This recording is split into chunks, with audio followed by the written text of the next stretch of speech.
I walked into his. He had, what was it called? Out on Highway 31 is on the right-hand side. The Midnight Lace. Yes. I've heard it's out there. I hadn't been by that.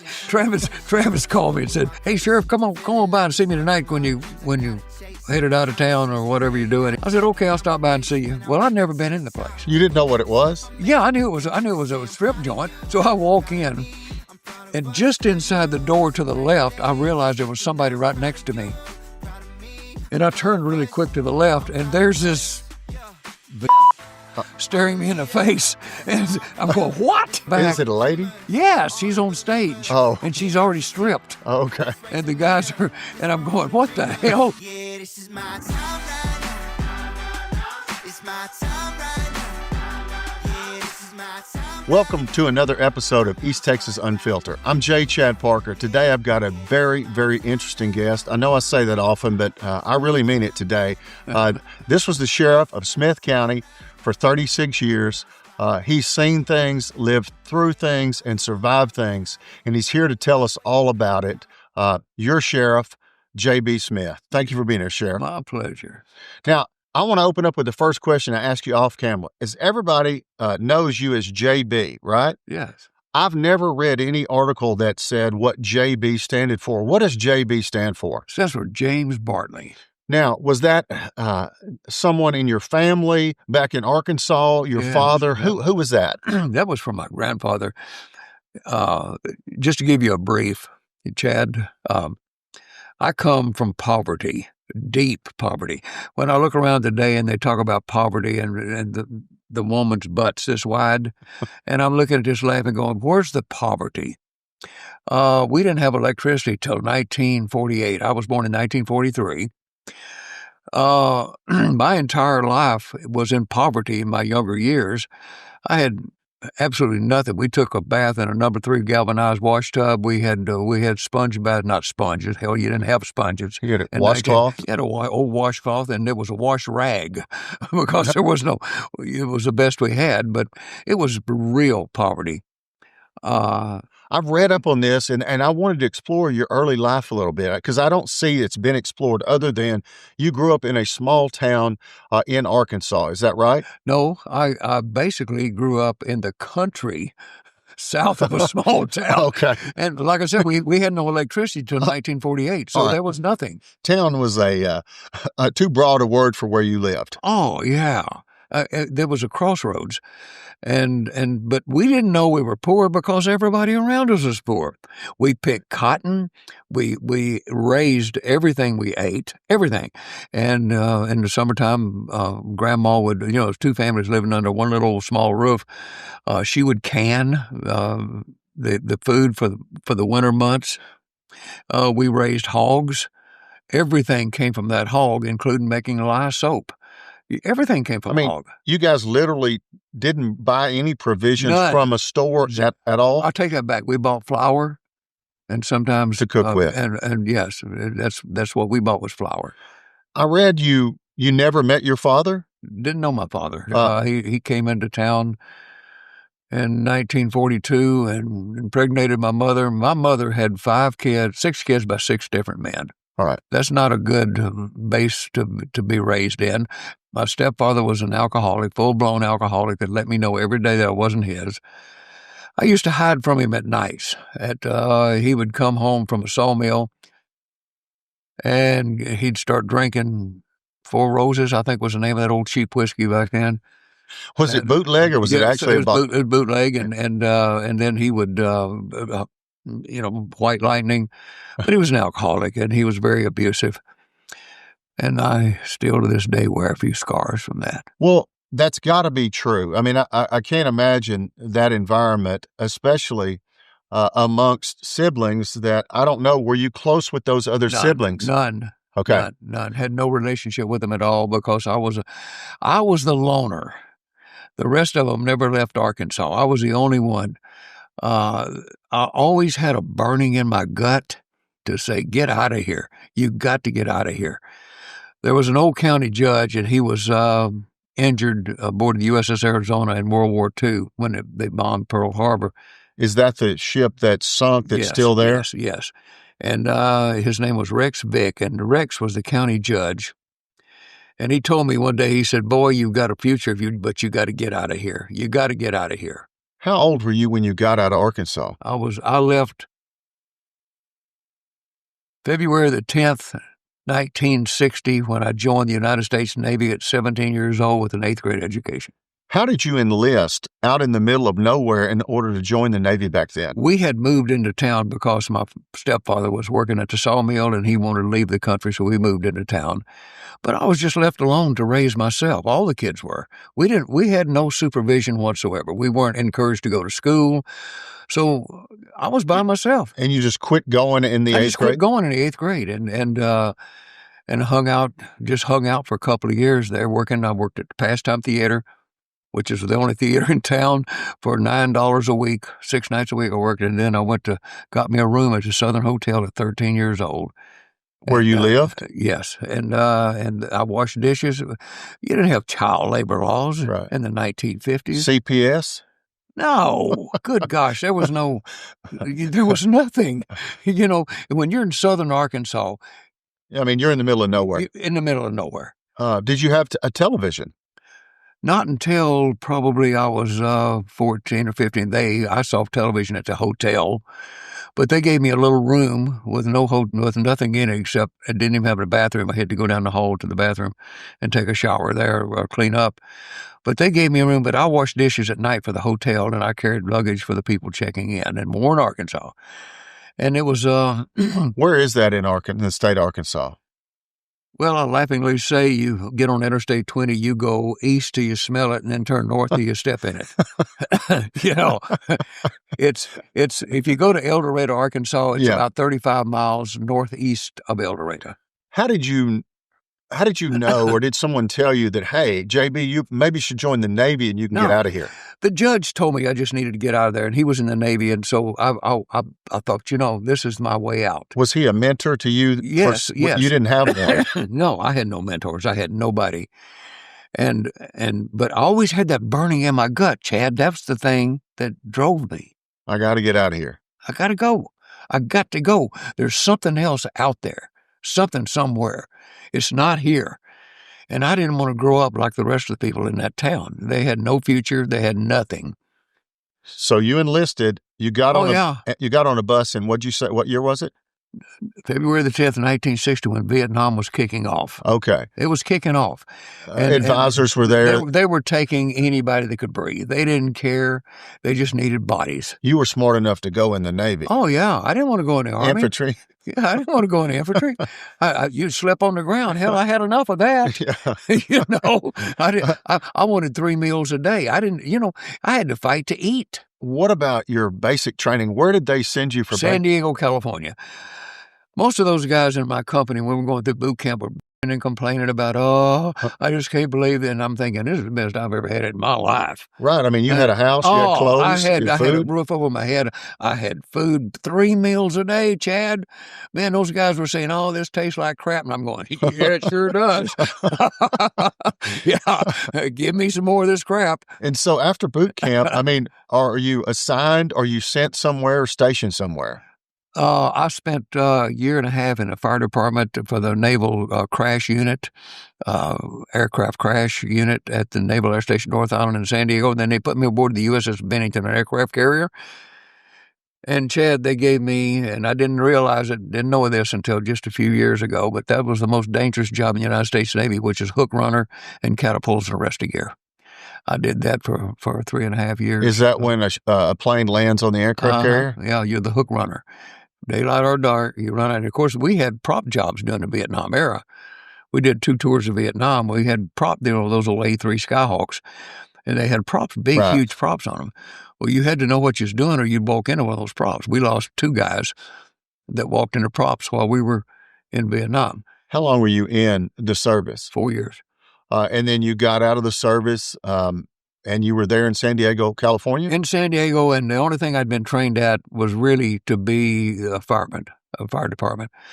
So I got a job at back on North Island again in the fire department.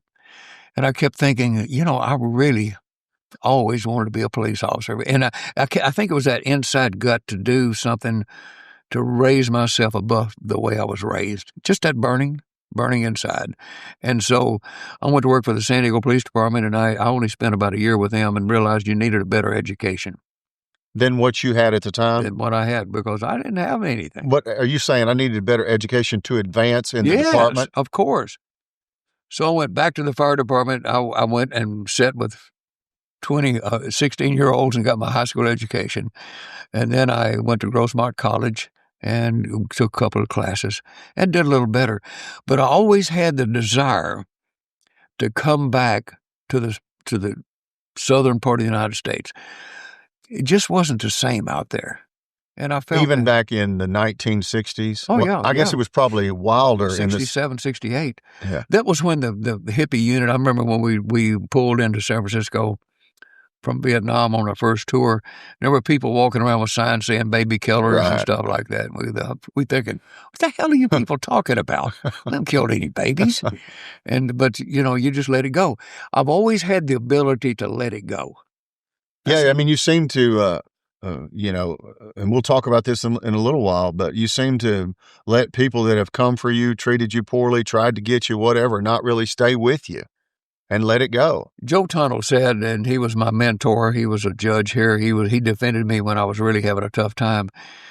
And I was talking about when all this is over with, I'm going after those bastards. And I'll never forget the words he said. He said, Sheriff, never pursue another human being with vengeance in your heart, or you have to dig 2 graves. And, that was good advice, but hard to take at the time, I imagine it. Sure. Vindictive. But you know what? Your enemies will self-destruct, Chad. They just do. And that seems to have occurred in your case, and we'll also talk about that later. Yeah. But how do you get to Duncanville, Texas as a police officer? I needed a job. I wanted to get back into the South. My sister, my half-sister, had moved out there. Were you keeping up with any of those siblings at the time? Only one. They never left Arkansas, and she only spent a small time in Dallas area, and she moved back to Arkansas with her husband and 2 kids. So she didn't stay up in that area long, but I was there long enough to go to work for the police department and the fire department again. I loved both of them. Public service, and it was a job, Chad, that I was proud of. And it's regimented in a way? Yes, and I was proud of me. Like it was regimented in the military? Yes. There was chain of command? Well, there's a lot of people in our society that can't operate without structure.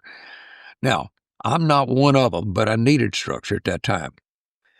One of the reasons that 74% of the people booked into jail today, all across this nation, will be back in 24 months because they can't operate outside of structure.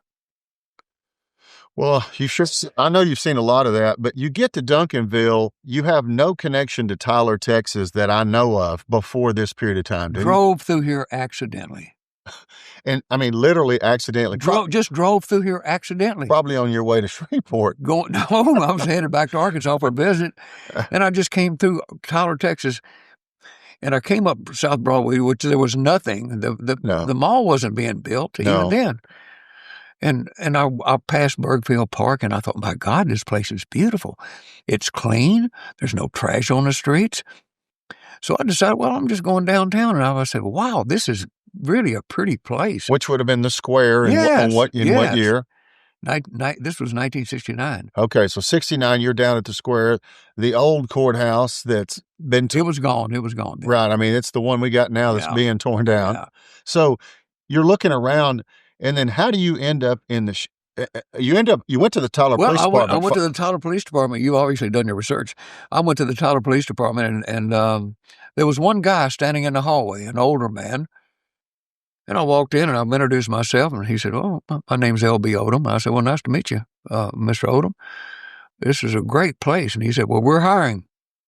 And I said, well, I have experience. And he said, we need you. And so I walked out, and he had given me the date that the civil service was going to have an exam at the Rose Garden. Found out he was the police chief. I didn't know it, so I passed all the tests, and they hired me. And how many officers would they have in the Tyler Police Department back in 1969? Well, I can tell you it was so small back then. that there were nights that I worked midnights that there was one officer in the north and one officer in the south. That's pretty small. So how do you get from the Tyler PD to the sheriff's department? I've always prided myself in going to school and trying to raise myself up. I was going to Tyler Junior College when I got here. I got my degree there and then went straight to the first Tyler State College, which became the University of Texas. But every time I would go book somebody in the jail, and by the way, the sheriff holds all the prisoners. That's federal prisoners locally, state, constables, PD, everybody. The sheriff is responsible for all the prisoners. It's the only jail. And every time I would go in, here's the sheriff sitting at the front desk with his big cowboy hat on, with a spit bucket to his right-hand side. And when you talk to him, he'd spit. Looked like a character in a movie. Oh, it did. Only that was a given here. Yeah, right. Almost every county in Texas, it was like that. And I thought, God, this is an insult to law enforcement. We tried to work with the deputies, and there wasn't but 4 or 5 of them. And they didn't keep reports. They'd have a homicide. Nobody wrote a report. Now, think about that. What would the DA's office use to work? Whatever they testified to. It was a different time. It was a different era. Things were just not like they are today. And so I always thought, God, he's insulting to my profession.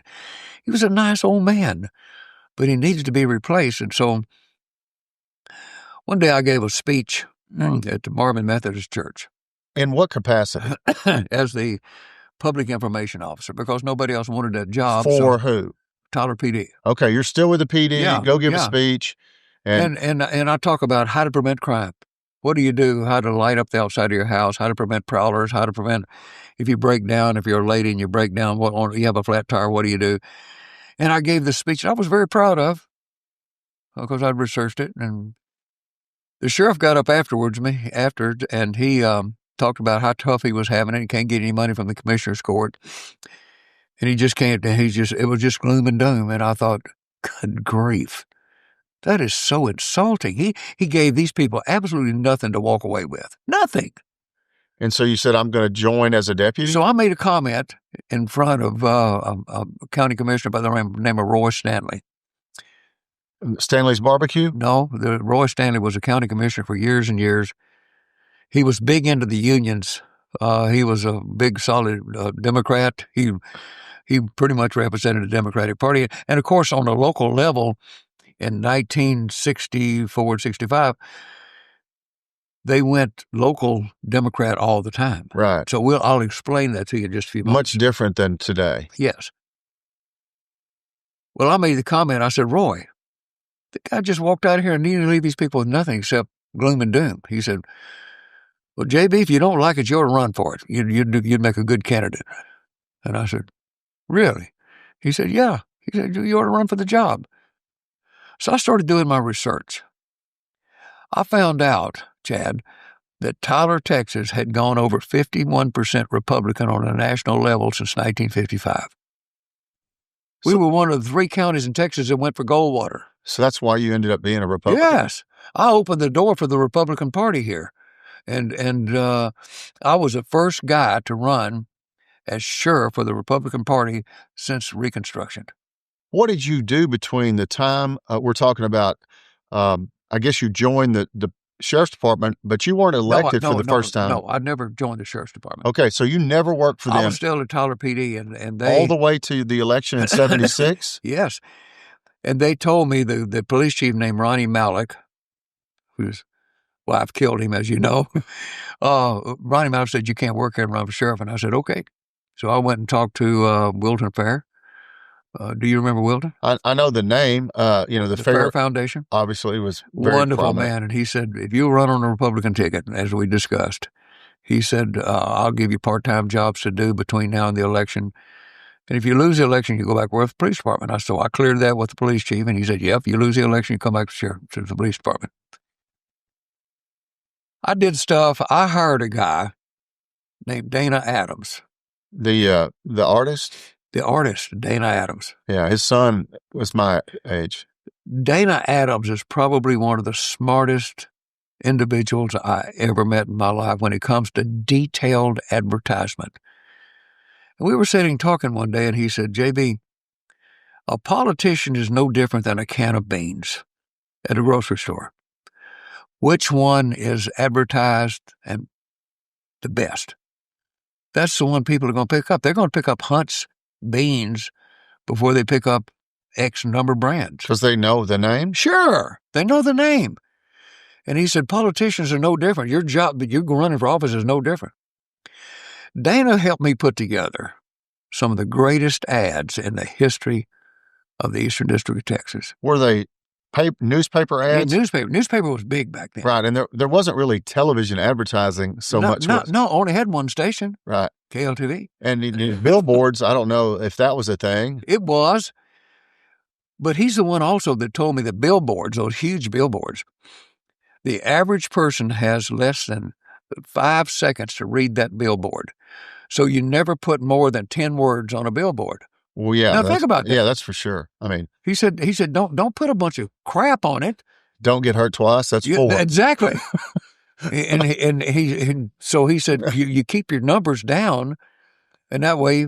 So I did, and we raised money. I never had to pay a dime out of my own pocket. We raised that money because the Republican Party knew I had a chance. And I guess there was this Republican Party that had money. They wanted to have some influence in the politics locally. Yes. And so they got behind you usually nowadays a guy's at least been a sheriff or in the sheriff's department before he runs for it. You came out of the PD. Yes. Was that unusual back then? Of course. I mean, because usually they were good old boys. that's what I was about to say. It's kind of a good old boy system, wasn't it? There was very much so. Uh-huh. The guy that ran against Harlan Long, who was the sheriff, everybody knew that he had to be replaced. So a fellow by the name of Johnny Perdue, he owned an Alamo patio. Yeah. And his he was a nice man. But the minute he started running for office, he got him a big cowboy hat. And of course, he chewed tobacco anyway at the time. And he thought he had it made. He didn't seem authentic.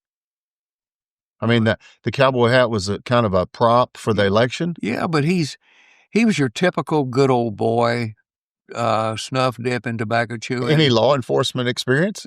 He spent a couple of years with Tyler PD in the 50s. All right. So I ran on the fact that I was the most educated person to ever run for sheriff of Smith County. That was Dana's idea. And people in Smith County, generally, juries and everything else today are a more educated, sophisticated bunch. Of course. Right? Of course. And I knew that this was not a cowboy community. There's nothing wrong with cowboys, that's okay? Right. But it wasn't. Before I left office, I had 38 cows and 6 horses. I mean, come on. But I didn't think that this world had to have a cowboy to run for public office. Tyler was so far above other places in East Texas. It had Tyler Junior College. This was the banking industry of the oil fields. Right. It was in Tyler, Texas. And the hospitals? Of course, the hospitals. This is where everybody come from all over. They had manufacturing. Everything. They had Tyler Pipe. They had Carrier. Was Goodyear here at the time? Yes, Goodyear was here. Kelly Springfield was who was here. So I knew we had a base. And I did things that nobody else had ever done running for sheriff. I got a name tag, and I wore a suit every day. Just when you were seen out and about? Yes. Right. 7 days a week. I put on a suit and tie. I had a name tag. If I had a brown suit, I had a brown name tag with white, surrounded in white. The letters were white. I designed everything, and I stood in front. I remember on November the 2nd, I was of 1970, I was standing in front of Gibson's Troop Highway. Yep, right down from where Green Acres is. Yes, I was standing at Gibson's. It was sleeting. It was nasty. It was cold, and I was cold. But Gibson said I could stand out front and hand out little cards. Nobody had ever done that, Chad.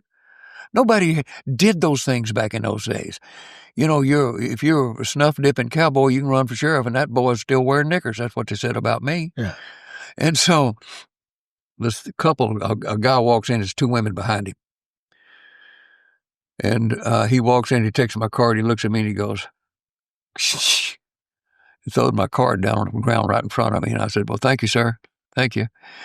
And the girl behind him, obviously, was his wife, and she said, me and Mama voting for you. And I said, thank you.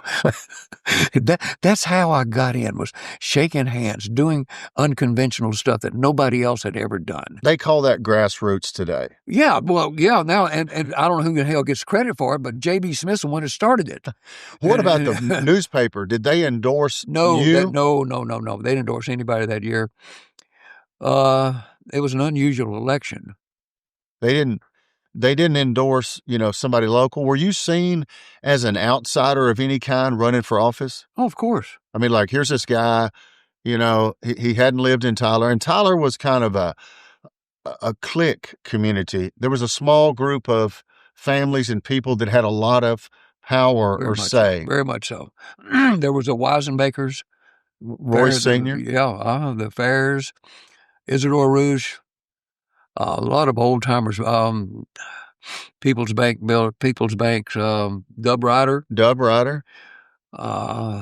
Rogers. These were the people that controlled Tyler, Texas, because they had money. Well, they were the financial capital of the Eastern District of Texas. But were any of those supporting you in that initial campaign? No. Well, Mr. Fair did, and there was Isidore Rouge did the strangest thing.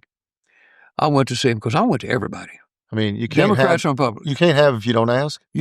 There's an old saying in sales: "Them that ain't asking ain't getting." Yeah. And I was asking.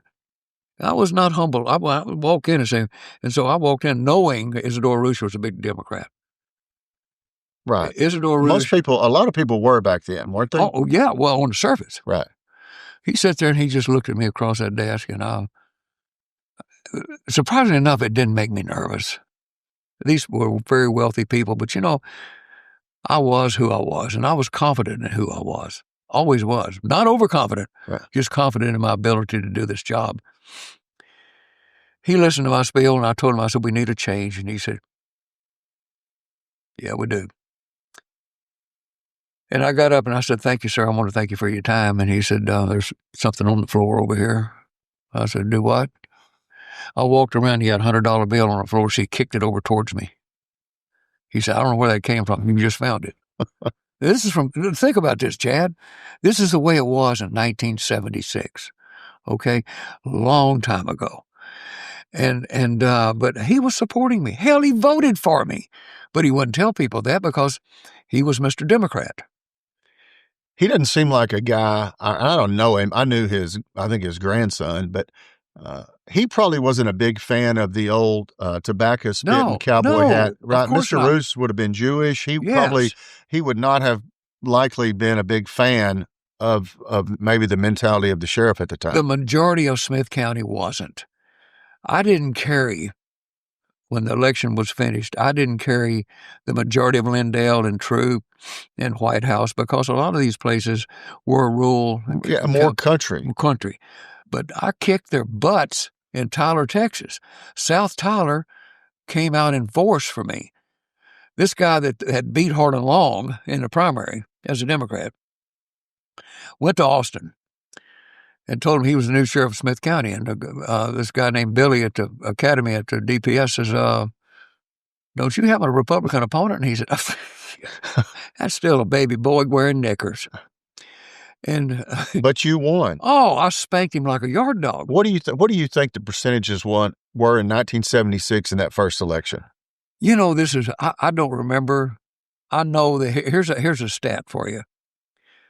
65% of Smith County has voted for me since 1976. I ran one time without an opponent, and I got 65% of the votes. I have no idea why the other 35% don't like me. But I had 65% is what I got. I had 5 opponents one time in the primary. See, I switched one time, and you know the story about a lot of this. We still believe in J.B. Smith? Yes. That campaign? Yeah, they got after me when the great drug bust happened We're in getting Tyler, there, Texas. But I'll remember that. And as a kid, I remember thinking, it seems like he's a Democrat. Yeah. right in the We Still Yeah. Believe campaign. Yes. You enlisted the north side of town Yes. as a support The group. black community is what put me back in office Hmm. in 1980. That's what it looked like. It did. They did. The Democrats, the blacks love me to this day. I think they I do. can walk. I can take you with me and walk down to Walmart right now. I promise you, we won't go down 3 aisles till some black person says, "Hey, Sheriff." Do you think it's the way that you treated people running the jail? No doubt. Right.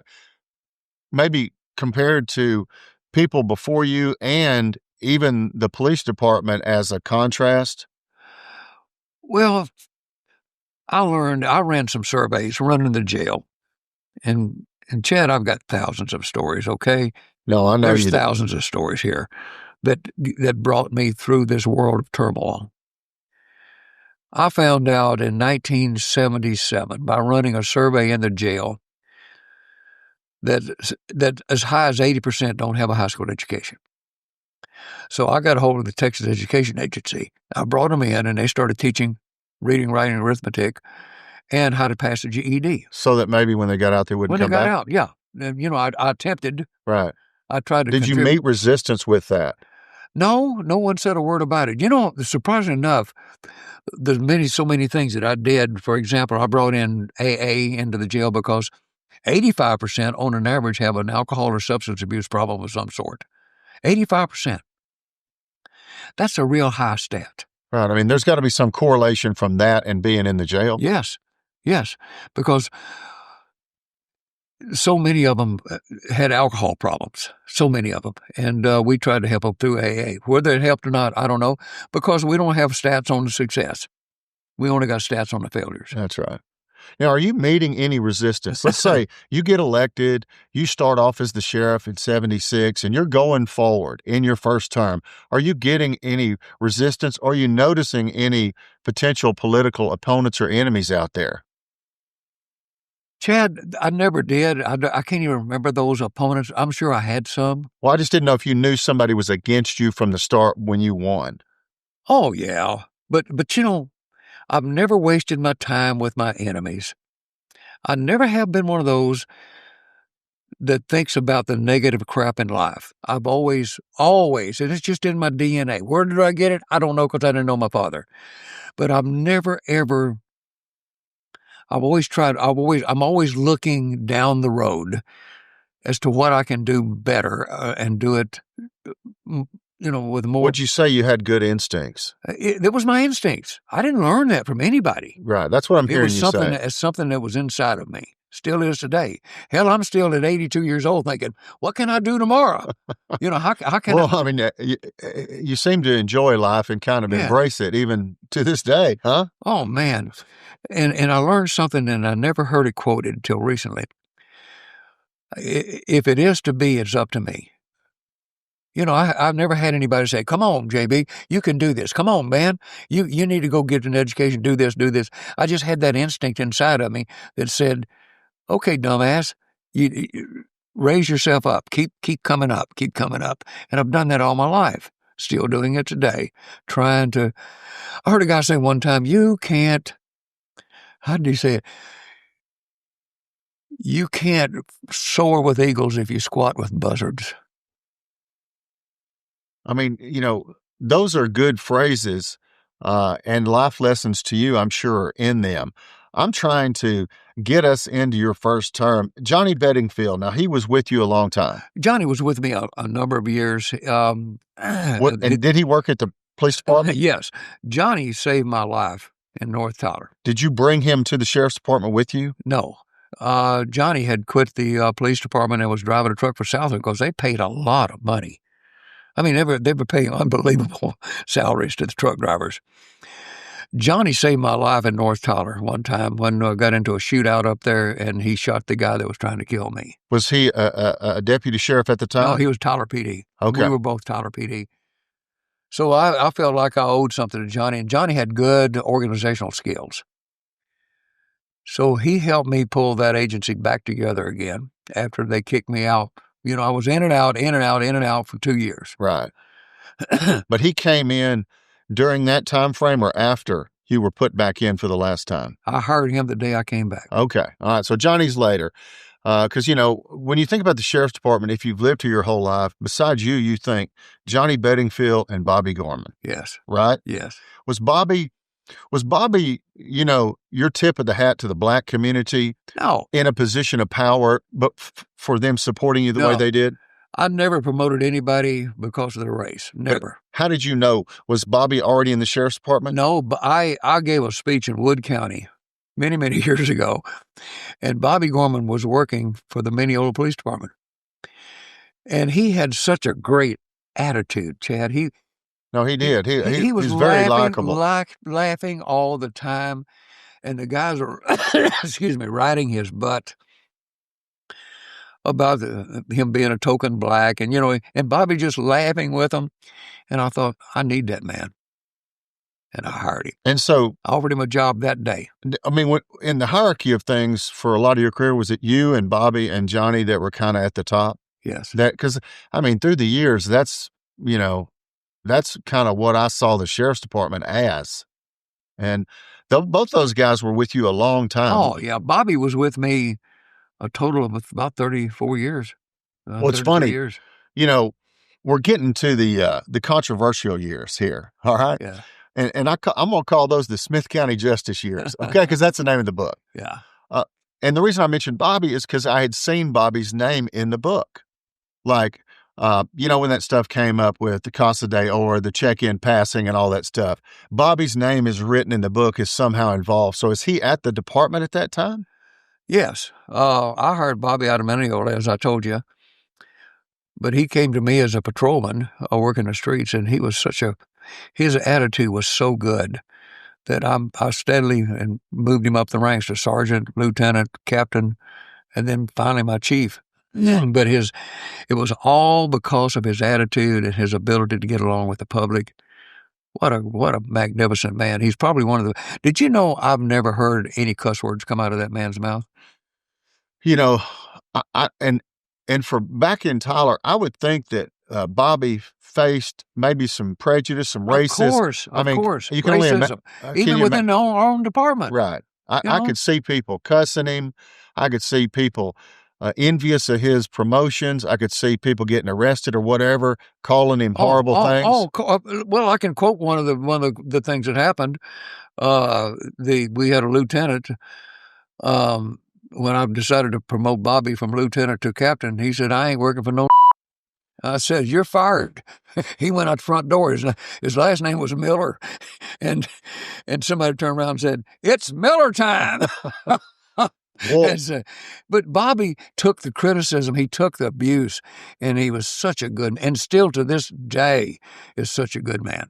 Yeah, because it'd have been tough, to be in Bobby's shoes and not want to, push back, talk back, fight back, right when people were treating you poorly or really engages in straight up racism, right? Yes. And Yeah. I guess he was a huge benefit for your department with that attitude, I'm assuming. Oh, he was good for everybody. The entire I have never heard a negative word about Bobby Gorman in this community. I just never have. I haven't either. And I think he helped bridge, a gap in a way between the department and other communities, both communities really. Yes, he has. I think South Tyler people knew Bobby Gorman and had liked him as much as anybody. Did you get that feel too? Sure. Bobby, I took Bobby with me on numerous occasions when I go somewhere because of his attitude again. Bobby's attitude is everything in life. He is a prime example. He came from a very poor background in Jasper, Texas. Yeah, that you can't get much poorer than that. He worked at an ice house while he was going to high school. He built up a heck of a body. He played football also. And he built up of course, he had a good reputation in the community down there. When you go back, they still respect the entire family. The whole family had attitudes like his. It's in his DNA, Chad. He's just a good man. Basically, look in the dictionary and a good man is Bobby's picture because that's just the kind of guy he is. So, as I tried to understand, me being born in 1967 and being, 10, 11 years old when these things started to happen with the Tyler Police Department, which, they made a movie about it called Rush. Did you watch that movie? Never watched it. But the players were, Craig Adams, Kim Ramsey, whatever, and they're Tyler Police Department narcotics agents, right? They don't work for the sheriff's department. They're not employed by you, and you probably might not even know them. We didn't even know they were here. They hired them out of Plano, Texas. At some point in time, that's the information I got. This was Willie Hardy, Yes. the police chief, yes. when did he become the police chief? I don't remember that. After you were elected as sheriff? Yes. Now, bringing these agents from Plano to be undercover narcotic agents, is this something that the police chief that you've learned thought of his own, or is this people in the society wanting some kind of crackdown on drugs, or where's this coming from? No, that didn't come from society. Like, I mean, there weren't wealthy people in Smith County that were not wanting drugs to be, getting all over the place in Tyler. Well, let me give you an example. Just kind of bring it in perspective here. They didn't work with me at all. I knew nothing about them being here. I knew nothing about their undercover work. I knew nothing, period, until one night when the jailer called me and he said, "Hey, Sheriff, Tyler PD's bringing in a lot of people, booking them in on narcotics violations, and we need help bad." So I called up some of my deputies, brought them in off duty. One of them was Royce Weisenbaker Jr. Right, I know that. And Royce, he walking up to me in the hallway, and he looked at me and he said, and he was with his dad. He said, "Sheriff, I've done drugs. I've done cocaine." He said, "I've done it all. But I ain't never sold to nobody because I got lots of money. Right. I don't have to sell nothing." Right. Why would he ever want to be selling drugs? Well, sure. And he said, "They framed me." And the entrapment case comes up in Royce's situation where somebody and just Royce Sr. didn't say a word. He didn't say a word. But I knew right then there was a problem. I knew that. Something was happening because a lot of people were being brought into the jail for narcotics charges. And then you saw someone who you knew was not the profile to be selling drugs. No, he didn't need to. This man is a multi-millionaire. Right. Probably one of the wealthiest people. One of the wealthiest families in Smith County at the time. Okay, so you've got control of the jail, and people are being booked in, and I'm assuming they're being bonded out, right? Oh, yeah, I made sure that they were bonded out immediately because, we didn't put them in jail. We booked them in. We had to do that because the PD was bringing them in. Did you call the police chief or somebody and say, "Hey, what's going on here? Like, what's happening?" The police chief walked in down there and looked at me and smiled. He just gave me this smile. What was this about? Why was he happy about this? Well, in your opinion, he had this grin that he still has today. And is he still alive? Yeah, he's still alive. Does he live in Tyler? Yes. And so had you and he crossed paths before this grinning down at the courthouse? I worked for him at the Tyler Police Department. Okay, was he the police chief then? No, he was a lieutenant. All right, so you knew him. Yes. He's grinning. You know something's going on. Does he ever tell you, like, "Hey, we've got a real drug problem here"? Never said a word to me about it. Nothing. Zero. I received no information from the Tyler Police Department. All right. And then, as the story goes, the two narcotics agents were shot, allegedly by a man named Ken Bora. Yeah. Right?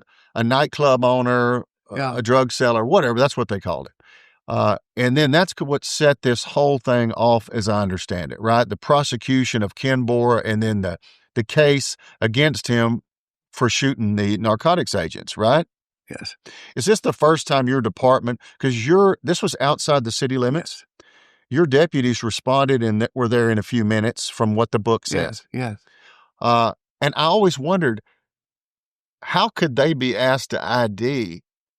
And they weren't asked to ID. They were asked to say, what did Kim Ramsey say initially about who she saw? Chad, that period of time, you tried to forget it. Yeah, because I try to forget bad stuff, but their stories didn't match. Right. And your deputies, ultimately, two of them testified that they weren't sure. She said, "I'm not sure who it was." And the prosecution at the DA's office and the PD was trying to indict and Kenneth Bora. Kenneth Bora. Yeah. Did you know Kenneth Bora in any way, shape, before? No, I never until the big drug bust came about. I met him a couple of times. He's always a nice guy. Of course, Ted Bundy was a nice guy. Right. I mean, But you got to look past appearances sometimes. Yeah, but he's run a good business. I checked with the Texas Alcohol Beverage Commission. They didn't have any problems with him. He had some nightclubs, one or two.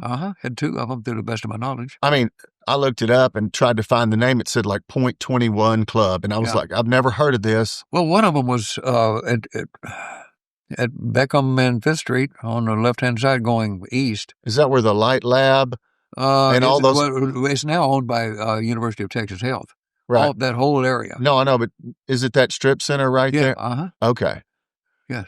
And so from there, the story goes that Craig Matthews was a bar back or something with a bartender. And it was from that bar that they were, starting to sell or make cases against people. And these people a lot of them were people in Tyler families that had money, right? Yes. And I would think that would really, discombobulate the city when that started to happen. It did. And especially people of Weisenbaker status. The Weisenbaker family was well respected, especially Senior. He was a shrewd businessman. They had oil wells, gas wells, water companies, and they still do. The family still owns them. Royce was always just a crazy kid. But I mean, he just was. Well, right. I mean, he had a lot of money growing up. He probably didn't have to work, those kind of things. And again, it was a different era in Tyler, Texas. It was just, the attitude was different about life in general. But you got indicted though. Oh yeah. Now, how many weeks or months did you get indicted after your deputies testified that Kim Ramsey, the narcotic agent, wasn't sure who shot him? Okay, let's back up. While this trial is going on, when they're prosecuting these supposedly narcotics offenders, an assistant district attorney by the name of Tom Dunn, who we just buried recently. Right. He was a judge after that. He was a judge after that. Tom walked into the restroom on the second floor, and Matthews was shooting up. This is the narcotics officer, was shooting up in the bathroom. Now, I know this for a fact. This is not hearsay, okay? This is what Tom told you. I have heard this from Tom Dunn's mouth, and he has no reason to lie to me. But he took that to the district attorney and said, "We got a problem here. You got a dirty narc in there that's shooting up." Well, I don't know what was said. He never told me. If he did, I don't remember. But he knew that they had problems. That's why Tom quit the DA's office, is over that situation. He went into private practice, and because he knew you had dirty narcs. Another interesting fact for you that the public does not know that is not in that book is one of the narcotics officers, and I'm not going to say his name because he's still in Smith County, but he was kind of outside that little clique, but he was undercover. He was instructed to plant cocaine in my car.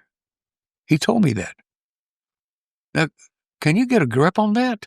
Think about that, Chad. Okay, now why is this after that first Ken Bora trial that this happened? I mean, yes, all of this is after. Okay, after all, and this is what you call a retaliation. Yeah, much so, very much so. Yeah, because I'm trying to straighten things out here, and I never got on a stand and objected to anything they were doing. I'm just trying to survive. The political arena is hell. It can be hell. Right. I mean, it's a contact sport, but a sheriff is normally not someone that there's a real focus on. It's usually more representative. Somebody's got some more outside political power, right? Oh, of course. And I mean, you're a sheriff, not to say that's not something, but usually people aren't fighting like this over the sheriff. No. But the district attorney and one of his assistants. Did you have any kind of relationship, bad or good, with them before the trial of Ken Bora, the first one? It was just a relationship. It was professional. Okay, They prosecuted my cases. I never certainly didn't go to lunch with them. I never was invited. After your deputies didn't confirm or support the theory that Ken Bora was the shooter initially from Kim Ramsey. Right. Did that relationship change? Did you feel a change? Oh, you could feel the coldness. They wouldn't. There was no speaking to us. If it was, they just look at you, go like this. Well, I'm just, I'm thinking about Tyler. I'm thinking about some wealthier kids being caught up in this. I'm thinking about Hunter Brush as the DA. Is he not catching some heat for the maximum sentences that are potentially coming because the first trial resulted in life imprisonment? Yeah. Right? I mean, the first person tried in Smith County, as I read, was caught with an ounce of cocaine and received a life sentence. Yeah. Dick Granger tried the second case and got a not guilty and brought out that Craig Matthews was a drug user and potentially, was using while making these cases. And then the whole thing fell apart from there. Oh, of course. That's why I respect Dick Granger so much. Well, he was a great lawyer. He was a great lawyer. And I had, the pleasure of being a friend of his and talking to him within a couple of weeks before he died. But, he was an honest man. His career, he did everything. I mean, he was a great civil lawyer, but it's funny, he walked that first case that unraveled that whole thing, right? And then all those cases went away because those narc agents pled guilty to perjury and some other charge, I think. It was, they just disappeared. They did the best they could to get. Hunter Brush survived that. Of course, he would never have survived an election. Excuse me. Yeah, I mean, I'm wondering, like, with Weisenbaker's son being trapped up in that and other people from Tyler being caught up in that, I'm surprised, Brush was going through with that in the way Tyler is. Yeah, and he had a couple of assistants helping him. But why? What was his motivation when usually in Tyler? That's a good question. You're trying to go along to get along. Chad, that's a good question. I have no idea. All I know is you had a police chief, city manager, a district judge that was an alcoholic. All of these people were in this little basket together, protecting each other and going after the same thing. The judge was just doing what he was told to do, okay? You're talking about Calhoun? Yeah. Well, I hate to say that, but yeah. Well, right. I mean, if you read the book and if you read Wikipedia, it's all public record, right? Yeah, I mean, it is. And then it leads to what happens is you get indicted, right? Well, they took out after me because they wanted to get rid of me. Right. And they had to get rid of the guy that knew too much. And it was something like misappropriation of gasoline and stuff for the car. Hell, they indicted me for driving a county car for personal use. Mm-hmm. And I was dating a girl in Shreveport, Louisiana, and I went over to see her. They indicted me for the use of the tires. Right, they and indicted the gasoline. me for the gasoline. I mean, it's so stupid. And bless his heart, Joe Tunnell, I didn't have any money. I ran out of money. Right, I wondered how because, I mean, one of those cases after that went to the Supreme Court that I saw. That is, and this, I'm not talking about that initial case. I'm talking about the removal case. Yes. Right? I mean, there was the misappropriation of funds case that it looked like they removed you without giving you notice. Correct. Is that right? Correct. And that's why you'll never hear me criticize William Wayne Justice. You hear some of these. I know. He was the judge. That's the guy that saved J.B. Smith. It looks like it. He put me back in office. He saw it for what it was, malicious prosecution. He's always for the little guy, and he deems you the little guy. But he liked me, evidently, for some reason. Well, he didn't like what he saw going on. He did not like what he saw going on at all. And he ruled that it was a violation. It was a retaliation. Malicious prosecution. Yeah. And so it looks like they appealed it, this, that, and the other. But after that, you were never indicted again, and that was the end of it, right? Well, they never indicted me again. I got reelected. I ran my campaign about, hey, I'm still here. Yeah, but I'm saying once you beat that initial onslaught, you were almost a man that was untouchable in a way, politically, right? Well, I would like to think so. My ego says that. You saw supporters contributing that had been detractors prior. Yes, I had plenty of support from this community, and mainly because I let the people see me for who I am. Now, Have I had weaknesses? Do I have had problems? Biggest weakness in my life has always been women. I love women. And you say that. I adore women. I adore women.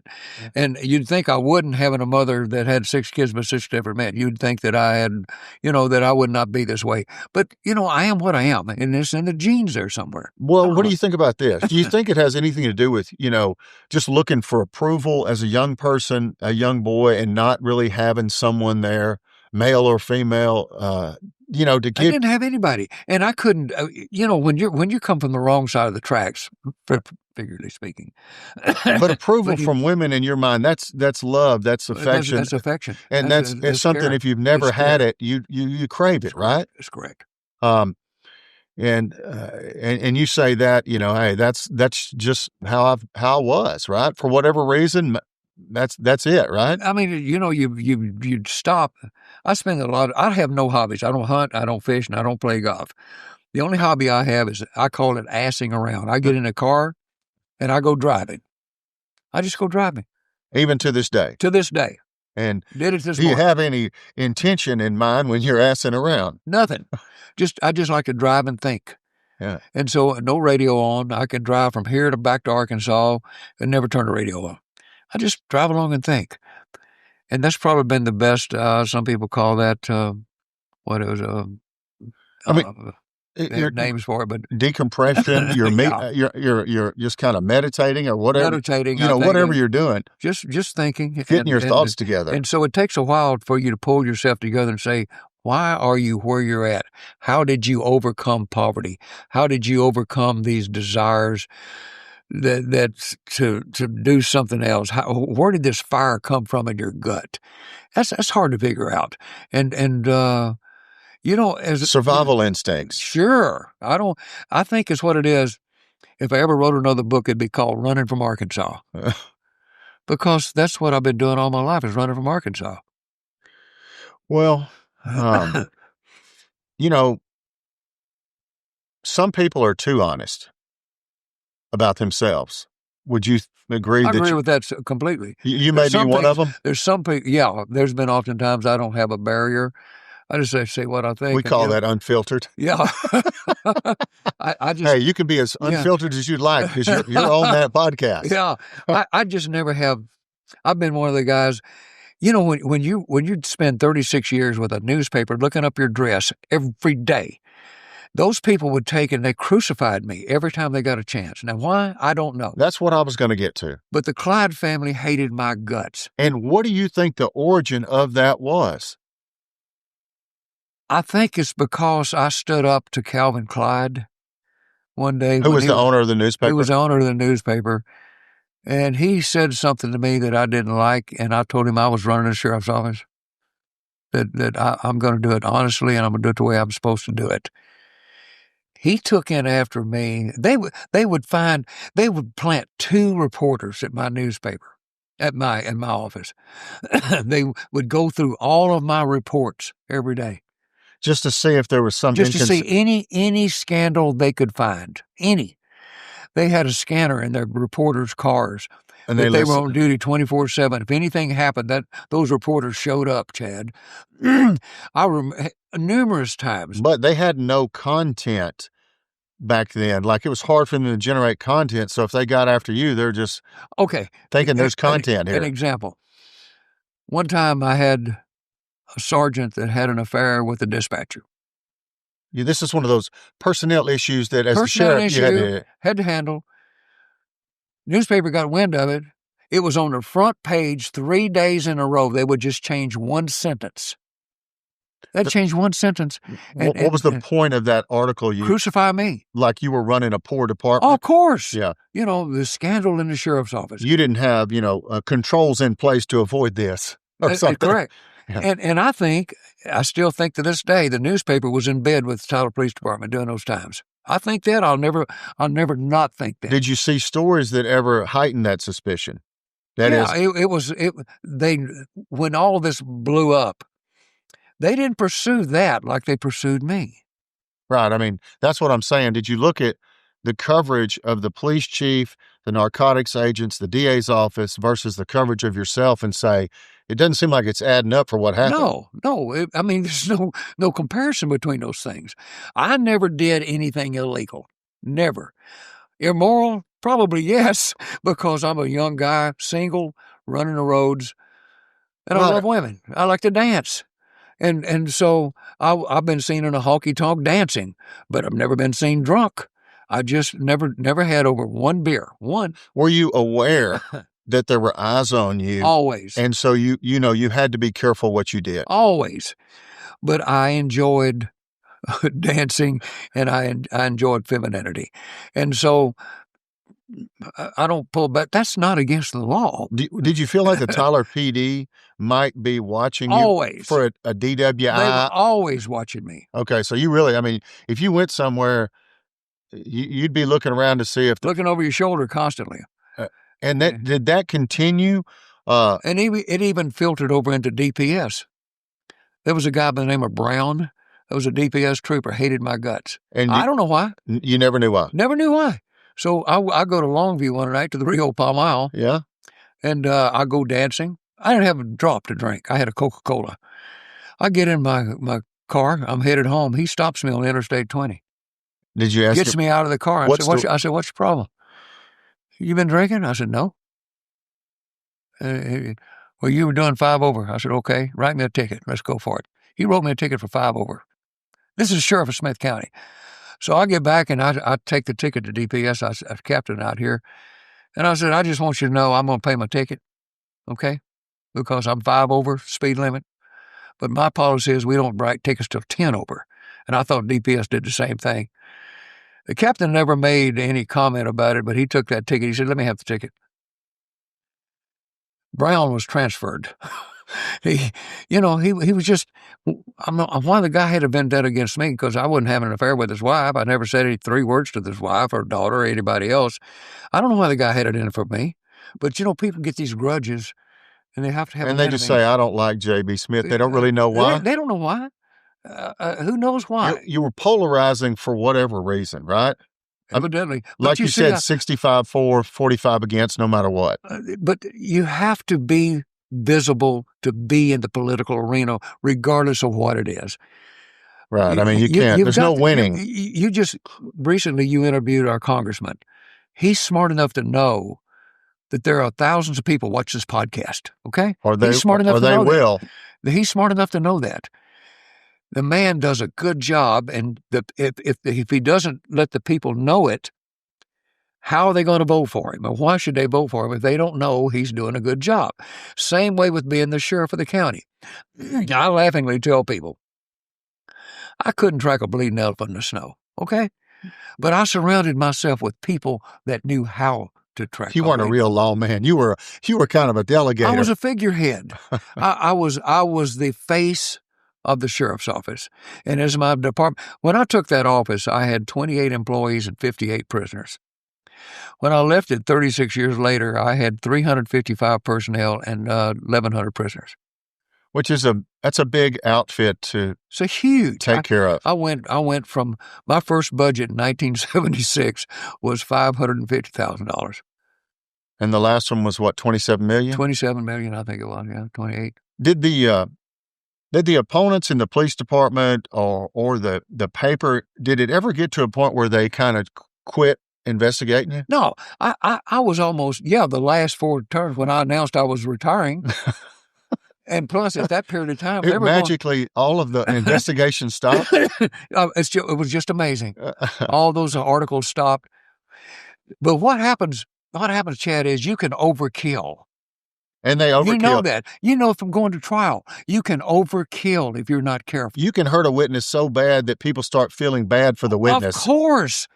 And that's what the newspaper did to me. They overkilled this country boy that was trying to do a good job. And all they did was talk about my running around with women and going dancing. And I mean, come on, find something a little better than that. But they couldn't. They thought maybe that would contrast you from a conservative community where maybe they would say, well, he shouldn't be in here. And the deal is, I never denied it. Right. I mean, they say, I remember. I got you, and you go, I told you. I was on the stand. Hunter Brush says to me, understand you were honky-tonking in Shreveport, Louisiana. I said, yes, I did. He said, you did? I said, yeah, I did. I mean, what's the problem? And so they overkilled me. And the public is Saw not it. stupid. The public knows when you're being overkilled. What about your relationship to Hunter Brush? He decides not to seek election back then, right? Yeah. And then, but he still practices law, and you see him around the community. How was that relationship? I mean, was it icy? Surprisingly enough, I never saw him afterwards. Never saw Never him. laid an eye on him. Really? Because No. he had to take on a private practice, and Yeah. I'd see him around. Now, remember what I said. You never pursue somebody with vengeance in your heart. You have to dig 2 graves. I left him alone and let him self-destruct. He died poor. He did. Yeah. What about, And you know what's really sad? He has a daughter that's absolutely wonderful. She is just one of the greatest people in our community. But I don't think she really knew him. I don't think a lot of people knew the horrible things that man did, the conniving, the vindictiveness that he had. other than what he did to you, do you think that office prosecuted, overcharged, No doubt in my mind. did things to people that went to the penitentiary? No doubt in my mind. All right. And so that's if you're a person who tries to be fair and just, that's inconsistent with the way things should be, for sure. Yeah. Right. And I was always conscientious about that. Listen, you don't have to treat prisoners, for example, like trash. Some of those people Are simply charged and not convicted. Yeah, that's exactly right. They're not convicted. And I have seen numerous people over the years that's not been convicted, that the evidence wasn't there. Heck, some of my own cases has been dismissed because there wasn't enough evidence.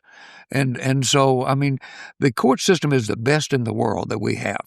Compared to anything else that I've ever seen. But it's not perfect. Of course not. And neither, as human beings. It relies on the honesty of those involved in the process. You got it. I remember, you remember a lawyer by the name of Weldon Holcomb? Oh, yeah. Weldon was the candy man. The candy man. Weldon, one day my lip was hanging down. I was sad because the newspaper wouldn't give me good coverage off of something I did really positive. I did something really great. And I called him in and had a press conference, and they didn't even put it in the paper. Now, if it had been a dispatcher having sex with a sergeant, it had been on the front page. Mm-hmm. But I did something really good for the community. And I had a lip hanging down, and I told Weldon the story. I said, I just don't understand. He said, Sheriff, the most perfect man in history was Jesus, and his own people killed him. He said, you're not so special. And I walked away thinking, damn, he's right. What's my problem? I got a different outlook on life. But there's a million stories that has happened, not a million, but there's just so many stories that has happened in my tenure as the sheriff of the county. I've seen so many things happen. I mean, you've probably done a lot of people in this county a favor or two along the way, whether it be just check on somebody they knew that was in the jail, or not anything that was, illegal or immoral, but just showed a little more level of concern for what they were worried about, and they remembered it. Well, could I give you an example about how the sheriff in today's society, law enforcement, if they come into your home and they see you doing something wrong, they have probable cause to arrest you, they do it, regardless who you are. That's just the way it is. They got body cams. They have to do these things. When I was a sheriff, I didn't wear a body cam. We didn't have them back in those days, of course. I'll give you a quick story. I love stories. So I get a call one night from a heart surgeon in Holly Tree, and him and his wife are having a fight. And she hit him upside the head with a skillet, drew blood. So I didn't send my deputies. He didn't call the police department. He called J.B. Smith. So I went to his house. This is a heart surgeon, okay? He's got blood coming down the right-hand side of his head where his wife hit him in the head with an iron skillet. She's sitting over in the corner with her arms crossed, and he's on the couch. I look, as I walk in, I smell marijuana. And I thought, uh-oh. I look on the table in front of the doctor, and there's 2 joints out in the ashtray. Now, The law enforcement side says, you know what it says. Yeah, I mean, hey, there's I've got probable cause here. I Yeah, see of some course. drugs. But you know what I did? I left it because this man was a heart surgeon that saves lives every day. And there, sometimes, what's the benefit of that, right? Well, what would I have accomplished? Right, that's what what would I'm I saying. have accomplished? He was depending on me to help straighten out And their he called you problem. because So he trusted I you. separated the two of them. I took his wife with me. We left. I took her to her sister's house, and they sobered up the next day, and everything went back together. And they're still married today. They live in Dallas. They're not here anymore. I had, there's been these things that have happened that you don't just have to go by the letter of the law. It's all in making a proper decision. Right. I mean, some might say the spirit of the law is more important than the letter of the law. Definitely. Right? Definitely. And there's been numerous times when we should have put people in jail. And the liability's there. Sometimes if you don't, if they're drunk, but if they're in their own house, come on. I mean, give me a break. They're in their own house. You're an old schooler. I'm an albatross. These people don't exist anymore in law enforcement. Not many, do they? No. There's too many, the body cams, the rules, the protocols, the fear of getting fired if they don't. Yes, there's all of that. And the liability of what they're doing now. If they don't do it, the liability is tremendous. City gets sued. Their insurance policy goes up, premiums go up, all of that. I lived in a different world, and I'm really glad. I lived in a world where I could make proper decisions without going by the letter of the law. As I researched as much as I could find about you, I found it strange in 2011 you were still battling ethics commissions that I assume were being investigated by the Tyler paper still. They stayed after me. Here's an interesting story for you. I had a retired FBI agent tell me about 10 years ago. I met him. He was retired, and we met at the Potpourri House. And I remembered so well. He walked up to me and he said, J.B. Smith, and I called his name. I said, yeah, good to see you. He said, J.B. Smith, I'm going to tell you in front of my wife and your wife, you are undoubtedly the cleanest son of a bitch I've ever investigated. He said, you don't do nothing. He said, I have investigated you time after time after time after time because of the newspaper and because of other people jealous of you, constables. What was his job? Why would he be doing that? Because they investigate anything that could be a federal law. I got accused one time. I used to be a professional speaker. I traveled all over the world speaking for the United States government. I was the keynote speaker for the Navy SEALs returning from Afghanistan. That's after your retirement? No, I was still sheriff when I was I know doing you started it then, but I didn't know. I started it. And they accused me of taking, somebody called the newspaper, and it was one of my ex-opponents, and accused me of taking, and they called the feds, not the newspaper, and accused me of taking money underneath the table and not reporting it to the IRS. Like maybe somebody paid you in cash at a speaking gig and you didn't report it. So the IRS investigated me. They did? Yes. You got audited? Yes. And you knew that was directly... They sent special agents from out of this community, from Dallas, to investigate me. And I found nothing. There was nothing. And, and that was later on in time, yes, wasn't it? Yes. And so, but he said, you've got to be the cleanest guy I have ever investigated. He said, I've investigated you numerous times, and you don't do nothing wrong. Every I's dotted, every T's crossed. I said, well, of course it is. But you got used to that because of... Of course I did, because of the newspaper. The newspaper taught me a really good lesson right up front. Make sure that you're covered in everything you're doing, and make sure there's witnesses to it. Make sure there's a paper trail of it so that you can cover yourself. Because when I looked at that ethics commission thing, it really just looked like a bookkeeping error.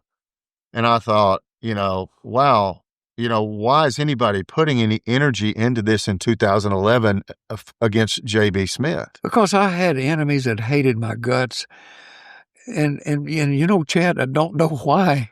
I don't know why. Did those enemies ever change throughout your career from the beginning and towards the end? Was it still the paper, or was it some other group, political grassroots or somebody who had arisen kind of as a Oh, yeah. counterbalance to. Well, Joanne Fleming and Sharon Emmert, the two that call themselves the balance of the Republican Party. It's the biggest joke. Everybody around is they nicknamed Joanne Fleming Bubbles. Okay, let's just get up front with this. They ran Larry because Craig out. Oh, there's no doubt about it. They got a good man beat for the Right. county judge because of them. But here's what makes them so successful. They're so hateful and so negative that's all they concentrate on is this hateful, negative world, and they're just negative dealers. What are they hoping to accomplish in your mind? They want to control.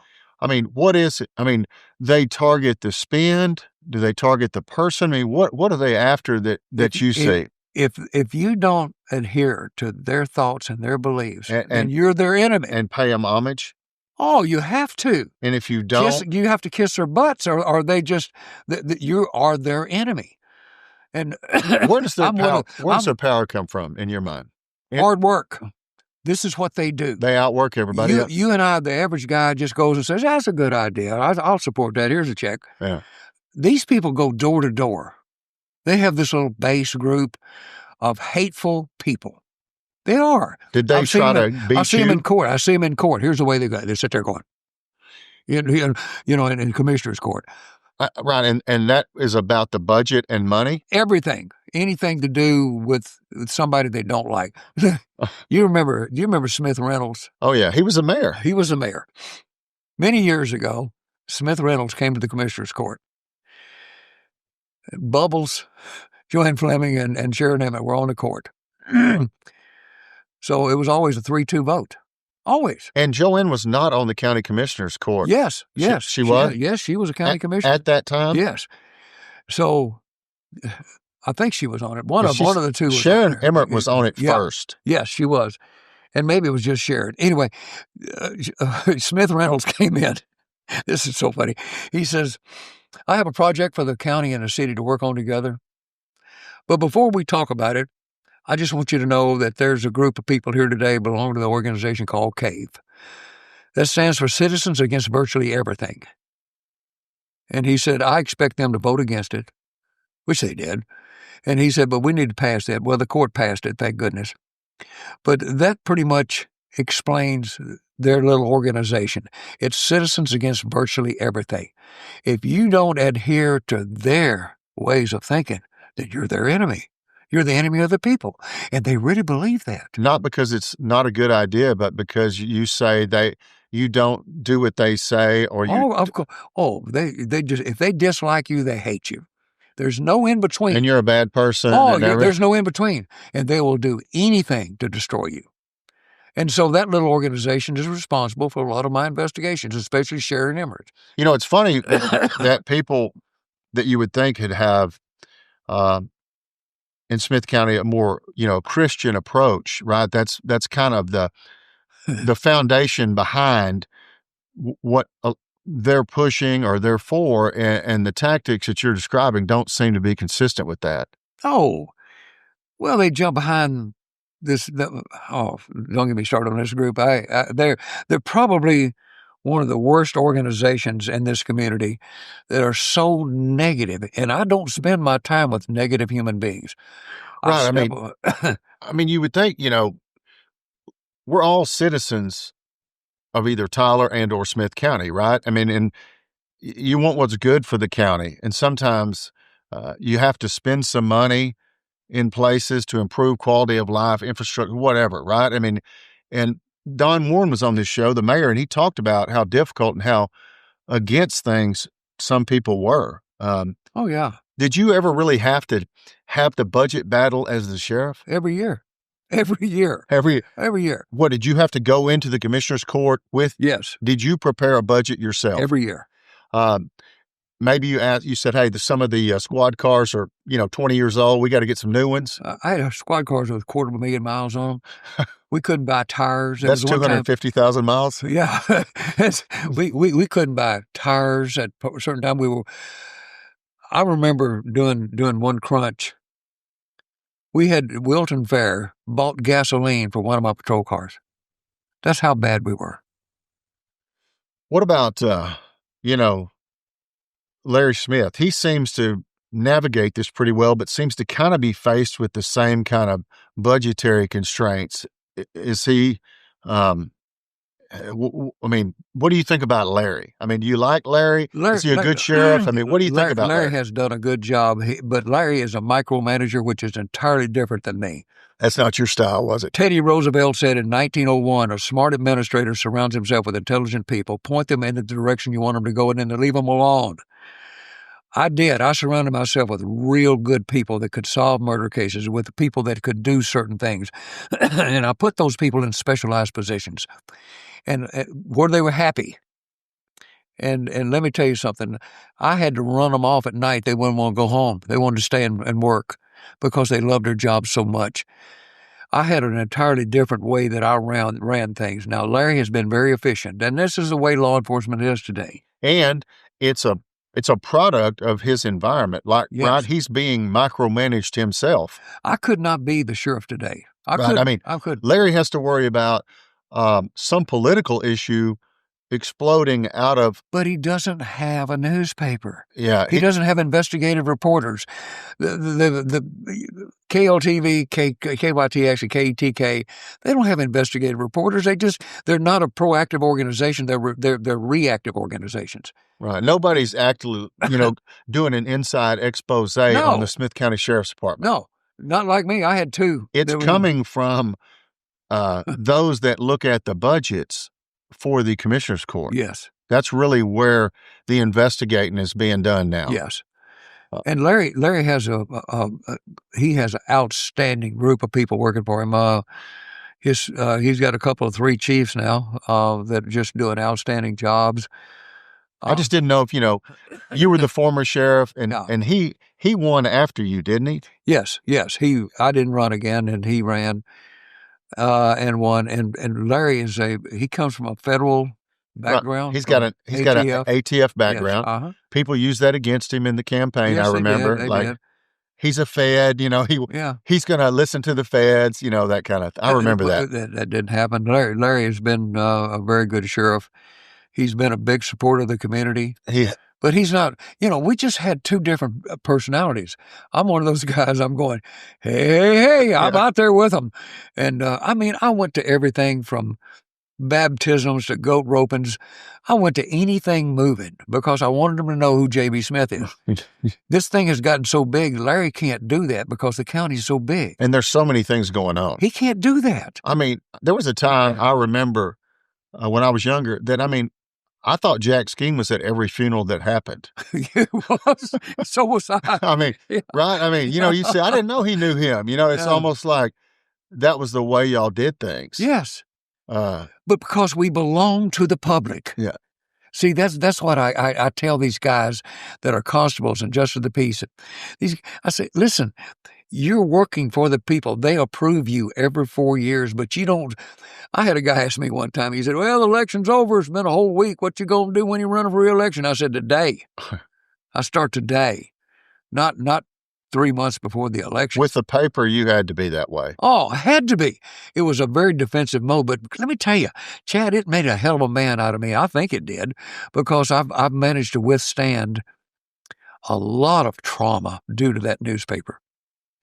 If I ever had a reason to absolutely despise and hate and retaliate, it'd be against the Tyler Morning Telegraph, the Clyde family itself. It's hard to take that kind of mistreatment and criticism in your mind. Yes. And it does have an effect because people are people, right? You do have a heart, and you get your feelings hurt. I had a family. I had 2 sons that had to live under the scrutiny and had to go to school when the newspaper were accusing me of doing this and doing that. They took abuse because of me. Yeah, your family gets downplayed a lot of time. You don't hear much about it, probably because, you don't want people to know that are ugly that might be ugly to them when they were growing up. And they were. They were ugly to my 2 sons. And now they just shoved it off and said, it's okay.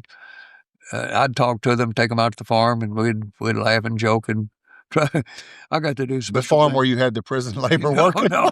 Yeah, I got accused of that more than once. No, that's what I'm saying. That's what I said. You had the prison labor out at the farm, they said. But you never got charged with that, did you? No, because it never happened. And so, literally, rumors can take on a life of their own. And in your case, Okay, You don't even know what people are one. believing. I got one for you. Public's going to love this. 3 weeks ago, I was in Walmart at 155 and Earl Campbell Parkway. And it's not uncommon for people to still recognize me because I was so visible. And a guy walks up to me. He says, "Hey, Sheriff, how you doing?" I said, "I'm doing good. How are you doing?" "Oh, man, you still own that place on 155? I said, "What are you talking about?" Well, I didn't say what he's talking about. I just knew exactly what he's talking about. Time out. We heard Time you. out. We Time heard you out. own Time Out. Everybody thinks that I J.B. own. Smith was the private owner of Time Out. Now, let me tell you the reason for Sheriff, when are you going to open it back up? that. Let me tell you the reason for that. Every club in that period of time that had any actually oriented club had to be inspected by the sheriff or his designee. And Did you go over there yourself a few times? No, I sent deputies. but what happened is my name's on the license. Okay. So people go, "Hey, JB." My name was on every license of every actually oriented club in Smith County, inside the city or out. I don't think there's any left now, are there? No, I don't think there's any left anymore. Except for maybe, fast action bail bonds. Remember Travis Seeley? Yeah. He just died recently. I didn't know that. I mean, I knew my dad knew him, and I knew him, and that led to Gordon Anders. Remember Gordon? Oh yeah, and boy, that's going way back. I walked in one night. I walked into his. He had, what was it called? Out on Highway 31 is on the right hand side. The Midnight Lace. Yes, and so Travis called me. I've heard it's out there. I had to buy that. Travis called me and said, Hey, Sheriff, come on by and see me tonight when you headed out of town or whatever you're doing." I said, "Okay, I'll stop by and see you." Well, I'd never been in the place. You didn't know what it was? Yeah, I knew it was a strip joint. But, so I walk in, and just inside the door to the left, I realized there was somebody right next to me. And I turned really quick to the left, and there's this vagina staring me in the face. And I'm going, "What?" And I jump back. Is it a lady? Yeah, she's on stage. Oh. And she's already stripped. Oh, okay. And the guys are, and I'm going, "What the hell?" And scared me half to death. I think they were totally nude out there. They were totally Bring your own beer. It was BYOB because that gave them an opportunity to go around the Texas Alcoholic Beverage Commission. Right. They wouldn't come inspect them. No. If there's no alcohol being sold, then the TABC has no business in there. That's where the law drove them into a worse place. Sure. Right? Yes. And so, but it scared me. And I told Travis, I said, "Don't you ever do that to me again. I can't come in a place like this." And he got to laughing. We thought it was funny at the time. Yeah. But my name is on that license, or was on that license, because I had to approve the license. That's how the rumors got started. I mean, a lot of things have changed like that. It was, law enforcement was, tighter knit, good old boys, if you will. Yeah. I mentioned Gordon Anders. And, the story, I mean, of course, you probably don't remember me then, but I remember when Gordon retired, and he had his retirement out at the Midnight Lace during the day. And I was out there. My dad carried me out there. There wasn't any dancers going on. They just used that because Travis, and they were joking, like, whenever there would be a TABC raid, the officers be running after the people, and they'd say, "Gordon, get the beer." Yeah, he confiscated all that. When my first year in office in 1977, they had a party for the boys. Just a bunch of law enforcement officers getting together at the Pecan Orchard out on 155. I mean, they'd have crawfish bowls. Oh, beer, yeah, all everything. beer. Yeah. And Gordon drove up with about 25 cases of confiscated beer. Different kinds.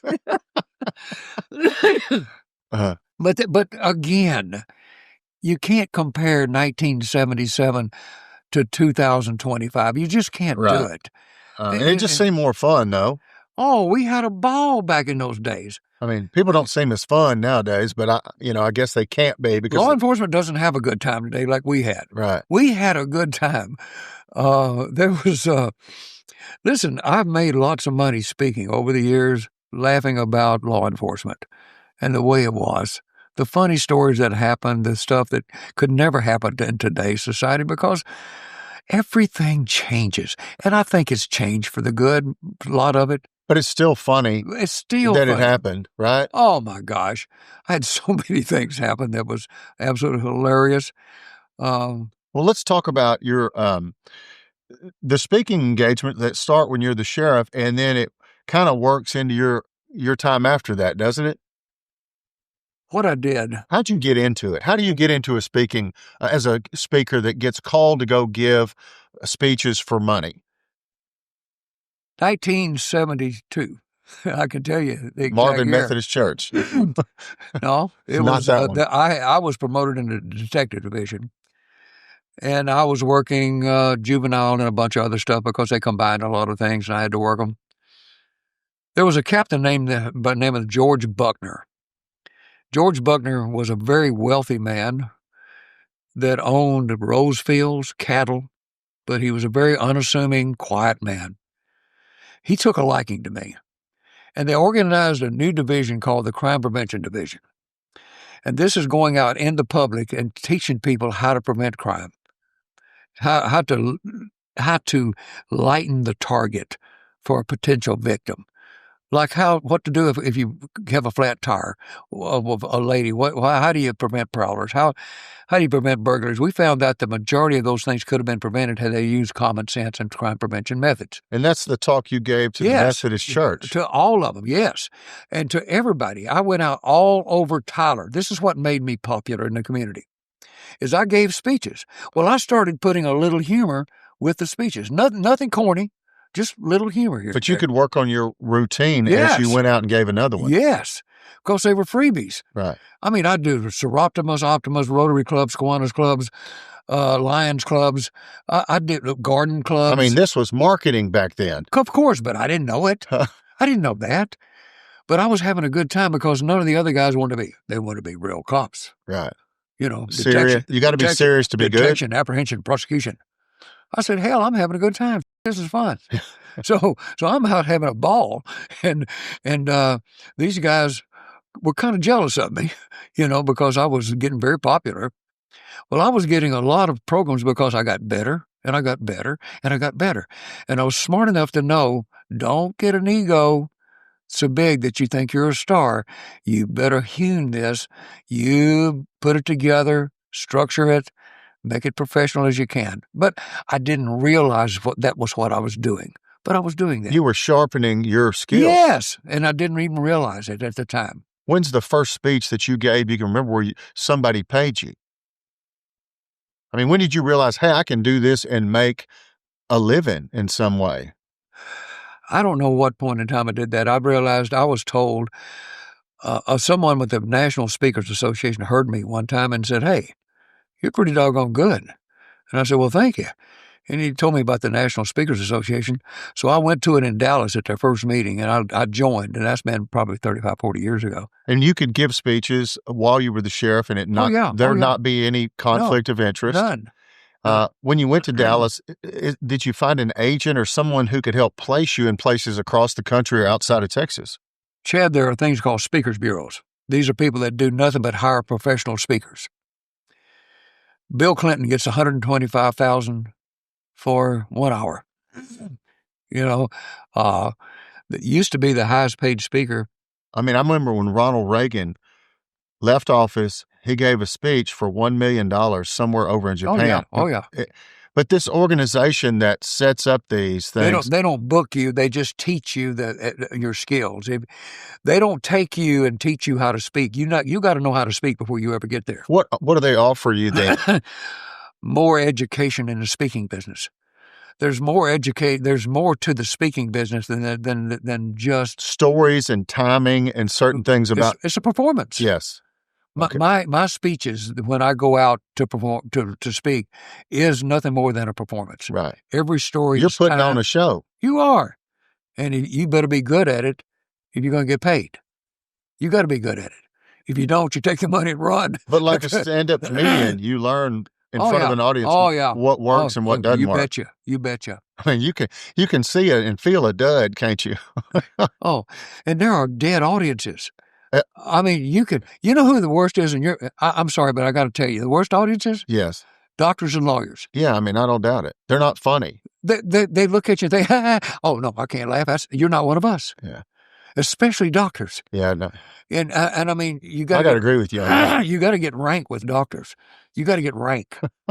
With the Navy SEALs. I mean, you get risque, don't you? That's what you call it. I call it risque. You get risque. The first speech I gave for the Navy SEALs, this group had just gotten back from 8 months in Afghanistan. And I was hired on a federal grant. And so I thought, okay, I gave my Texas cowboy sheriff's speech, clean, no profanity, no sexual innuendos, no nothing. That wasn't raw enough. Listen, they didn't laugh, Chad. They didn't laugh. So I went over to the girl that hired me and I said, hey, I'll just give you your money back, okay? I don't need the So money. you did the speech. It was over, and you're over here talking to the person that's I told her, I said, take your money, but I don't need your money, okay? Take the money. She said, no. But Sheriff, you got to understand, these guys have been in a foxhole for 8 months. You can get a little more risque. And I said, well, you're going to have to draw the line, okay? Well, you can't use the F-bomb. I said, you mean fart? Because if you're talking about that other, I forgot which armpit it's under. She said, you can do that kind of stuff. I put together a 45-minute program on prostate exams and passing gas. After that show? Yes. You didn't deliver it to them? No. Got a standing ovation every time afterwards. But, I mean, give us some highlights. Passing gas and what was the other one? All right. Farting and prostate exams. Prostate exams and cutting the cheese? Yes. A Navy SEAL has to go through a prostate exam. It doesn't matter, make any difference. They're 18 or 25, okay? It's an every year thing it used to be. I don't know about now, but it had to be for Navy SEALs. The old finger wave. Right. Blue River, Moon River. Remember Fletch? Yes. So Moon River. So I put together that program about prostate exams and about how I had my doctor, I'd say a little soft music and candles. And I need you, when you get through with this, you're going to have to kiss me on the back of the neck, okay? Because I'm not used to this. And so I did that for about 30 minutes, building up the scene. And then after the exam, when you've got KY shoved up you. That would be jelly for those that don't know. Yes. And you want to know, how do I get my masculinity back? It's by a good old healthy fart. That's what a real man does. That's what a real man does. And so I'm headed back to my truck and I'm thinking, oh God, I feel like I've been violated. So I get in my truck and I'm working on this healthy fart. So I grabbed the steering wheel and I'm thinking, this is going to be a gut blaster. This is going to be a good one. So you were white-knuckling the steering wheel. I cranked over and I gritted and I pumped one and it went, and I'm thinking, the hell's wrong with my butt? And I realized I got KY. There's no friction. Oh. There's no friction. So there's no sound.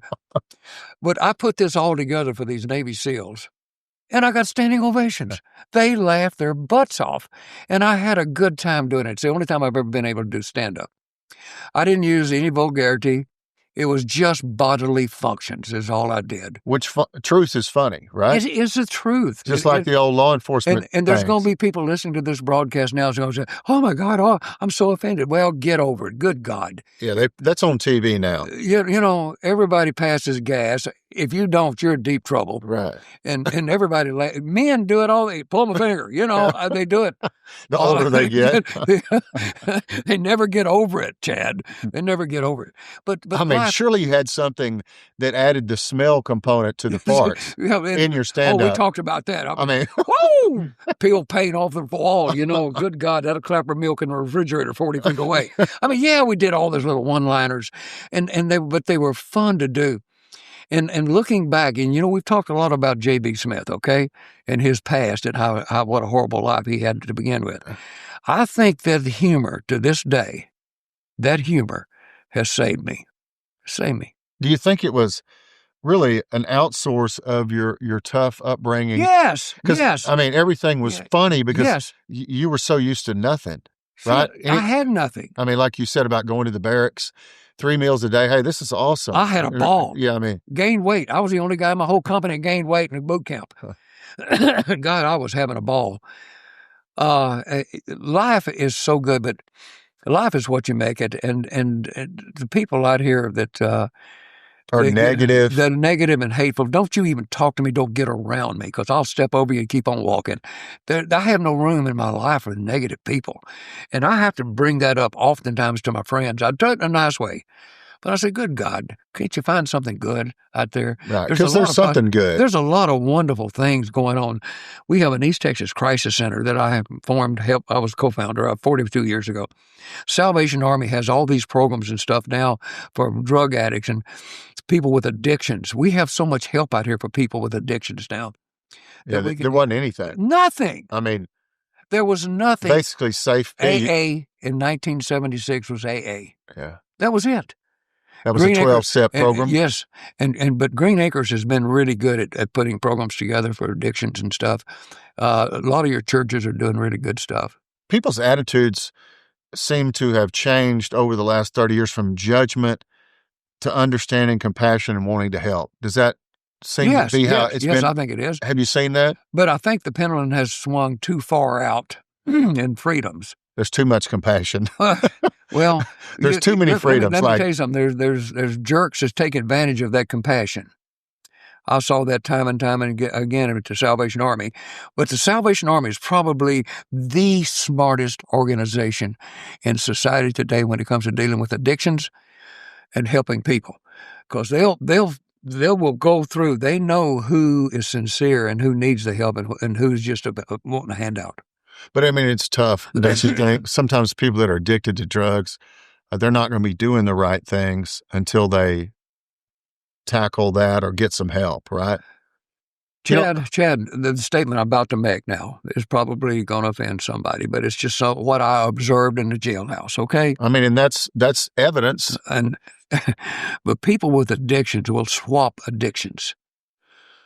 The thing that I saw in the jail, and we called them Bible thumpers.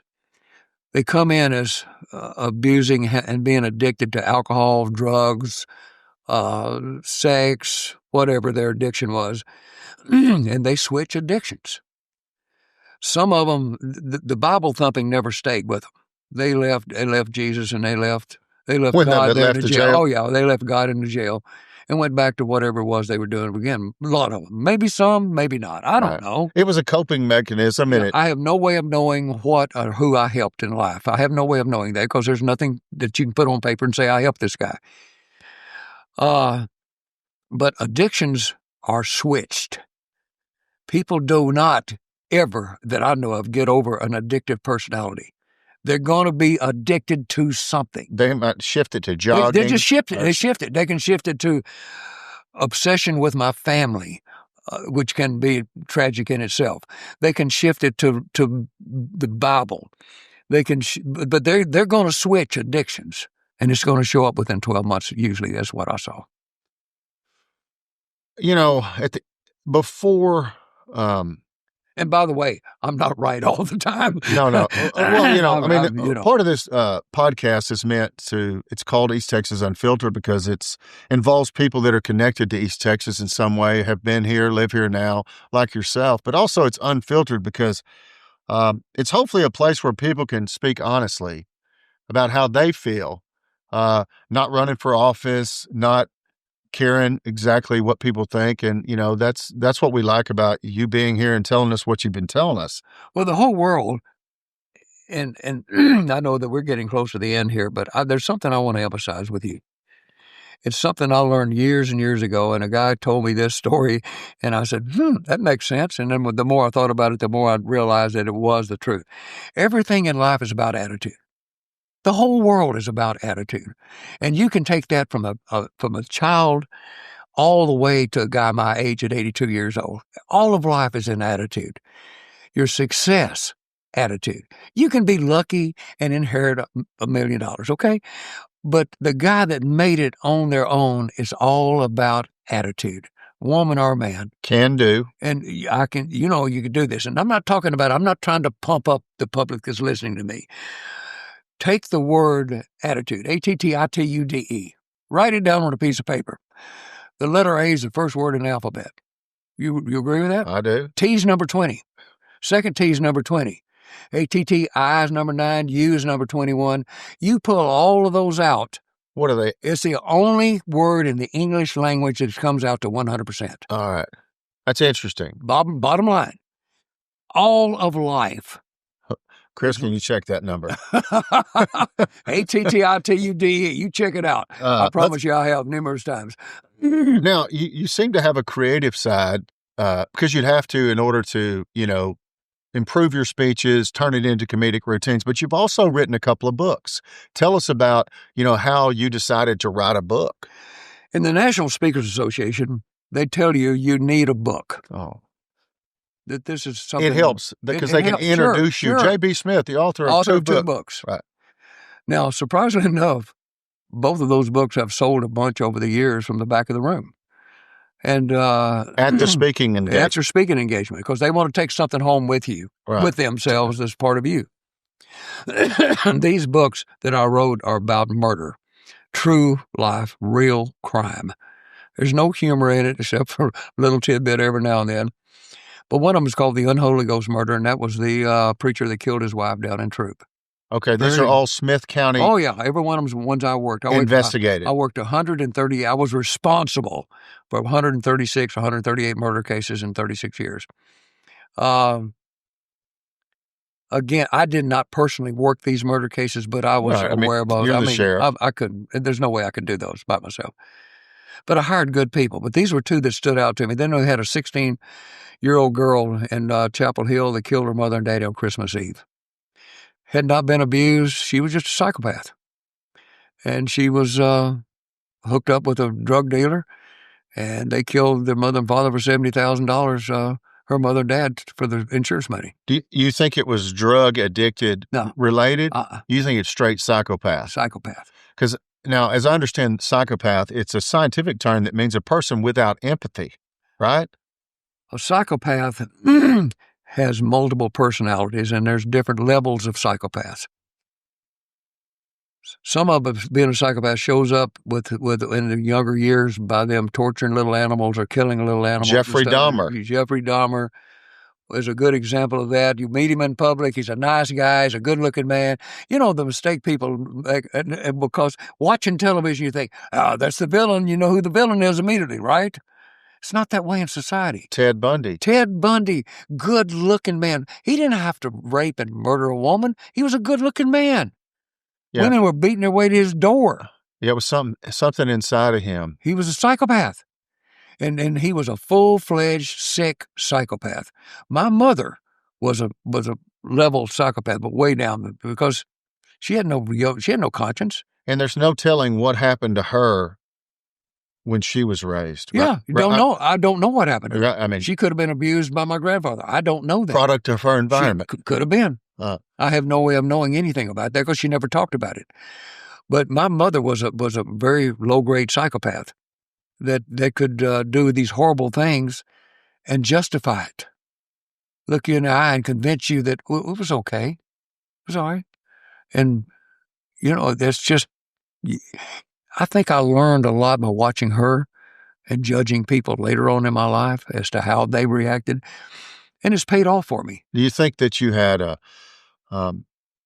heightened sense of awareness of people because of what you grew up with? Yes. I mean, paying attention to the details from the change in their personality from moment to moment. Of course. It was self-preservation for me from the time I could breathe because of an abusive stepfather who beat me with sticks and drunk every day. I mean, I learned to survive by myself because my mother wouldn't protect me. I had a horrible, horrible childhood. I mean, by all means, I should be mentally ill today, and maybe I am, but I think I covered some of it up with humor, and that's how it's an ego defense mechanism, Chad. I think it is. That's what it is, ego defense mechanism. What about the hypnotism? You are documented to have some skill in hypnotism as well as an auctioneer, but the hypnotism, where did the interest in that come from? Was it related to this? Okay. The bottom line, it was something new that nobody else could do. All right. I loved it. You like being a pioneer. Oh, I love it. I love it. First sheriff to be educated, Yes, right? yes, I mean, I'm the first sheriff to go around and speak to everybody. yes. You saw hypnotism came out. Hypnosis, I- forensic hypnosis. Right, There's a because difference in theatrical hypnosis and forensic hypnosis. we're talking about forensic hypnosis. Chad, all You're that not is going to a show. no. And let me tell the public that's watching this right now. You can't make anybody do anything they don't want to do, period. Even with hypnosis. You can't make anybody do. I have 80 hours classroom, 2 weeks of going clinical hypnosis and forensic hypnosis. What's the point or purpose of hypnosis? Hypnosis is nothing more than a heightened state of mental awareness and a very deep state of total physical relaxation. That's all it is. I mean, they try to use it to get people to remember abuses in the past. And you can. I mean, But what you have to do is you have to shut down the conscious mind. You shut it down. And you do that with getting them to listen to you talk to them. As you talk to them, you tell them what you want them to do, and then you tell them up front, if you don't listen to me and you don't follow my instructions, I can't help you. And I did that hundreds of times. And I loved helping people, but it got to be too much because, hell, I had people coming out of Jacksonville wanting me to help them quit smoking. I mean, come on. I don't have time for that. I mean, were you doing this in the law enforcement arena? Yes. And that's really... Yes. Were any of your people at the sheriff's department, utilizing this techniques to help witnesses remember? Yes, or is that's correct. That's why you were doing license plate numbers, the abuse, because oftentimes, and I know this because of myself, that you block out a lot of trauma in your life. You block it out. Right. You don't bring it back up again. There was things in my life that I just don't want to see again. And so I managed to shut it down. Again, defensive mechanism. But hypnosis is being able to get you to totally, physically, and mentally relax by listening to me and letting me talk to you and just have you follow my instructions. If you follow my instructions, we're going to shut that conscious mind down and bring up the subconscious that's got all of those memories, because that subconscious mind has filed. It has a file that goes all the way back to the day you were born. I mean, Is this psychology and science that was a part of this 80 hours that you learned about? Oh, yes. And I loved every second of it because it was something all new. I've always enjoyed challenges. And learning something. Learning, of course, learning. I have never slowed down in doing that. I'm still doing it today. Do you think it has anything to do with, being insecure initially that you only had an 8th grade education and wanting to prove to somebody that I'm just as smart as anybody out here? Let me tell you something. J.B. Smith is nothing but an 8th grade contractor boy to this day, even though I have a bachelor's degree from the University of Texas. I'm a graduate of the National FBI Academy. I barely made it through that academy. Barely. Because it was hard. I'm talking about the literary stuff. I'm talking about the tests. They were hard. And this old country boy wasn't educated. I had a hard time at the FBI Academy. But I managed to get through it. I always have. I managed to get through it. Sometimes barely making it. But my diploma from the University of Texas doesn't say barely. This barely made it. Right. It says graduate. and it was just like when you get to the auctioneering part. It was something nobody else was doing. And I walked into, have we got time for this story? Yeah, for sure. I mean, give me a story about the auctioneer, because it's just another part of your life that, is not something that most people know about or have ever done. Yeah. And by the way, I never charged for hypnosis, and I've never charged. I only been paid one time for being an auctioneer. Usually that was probably at a cattle barons or some type of charitable event. Yeah, I volunteered for every charitable event that I could go. The only time I've been paid was by Larry Hagman off of Dallas, and I sold one of his horses for $250,000 at an auction in Dallas. I had just worked a horrible murder case. I didn't work it. I just was there at the scene. My deputies worked it where a baby was murdered, a little child. And it was just really tearing me down. I mean, it just, oh man, it could screw you up. Do you ever, like a DPS trooper gets used to coming to the scene of a car crash or people are killed, do you ever build kind of a tolerance to seeing that type of stuff? I never built a tolerance to it. I just have this tendency to be able to shut it down. Yeah. I don't know how I did that. Because you got to leave the scene and go home or go somewhere else, and you've just seen a baby killed. Oh, yeah. And so I left town that night after the murder, because I had Headed to to go the away. Rio. Well, I was going to dance in Fort Worth. I had a girlfriend up there, and I was going to go see her and go dancing and get this off my mind. Well, I get up there and I'm crashing. I mean, I'm mentally just crashing. So there was this little auction going on in downtown Fort Worth at this little side building. It's been many years ago. I decided I'm going to go in here, and they were having a estate sale or something. I go in, and I'm this guy up front's going, well, all right, now, what are you going to give for me? Able to buy me now 25 and now 530, 30, 35, 535. And I said, whoa, man, that is a beautiful art. And he said afterwards, we was talking, he said, it's not an art, cowboy. He said, that's nothing more than just repetition, repetition, repetition.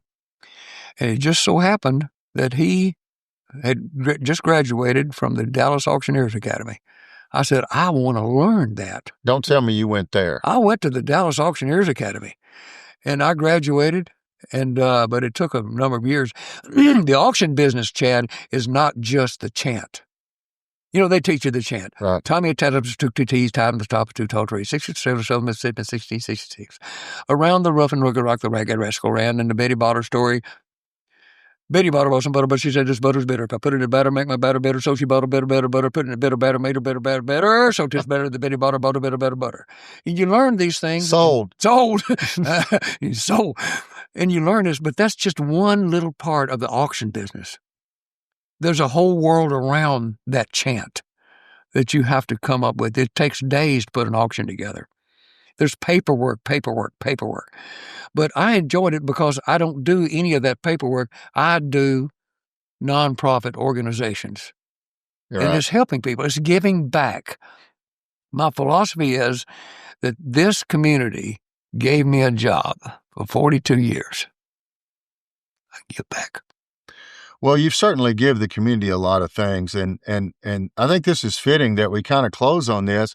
I saw just last month, your portrait was hung in Smith County, right? There was a ceremony to honor you, and your picture was put up, I guess, In the sheriff's office. In the sheriff's office. You know, I guess finally thanking you, or is this something that normally occurs for sheriffs, or how did this whole thing come about for you? Many years ago, again, I'm doing things differently. Okay, I'm just noted for that. I realized that I went and did research at the Smith County Historical Society, and I got all the sheriffs all the way back to the first one in 1847.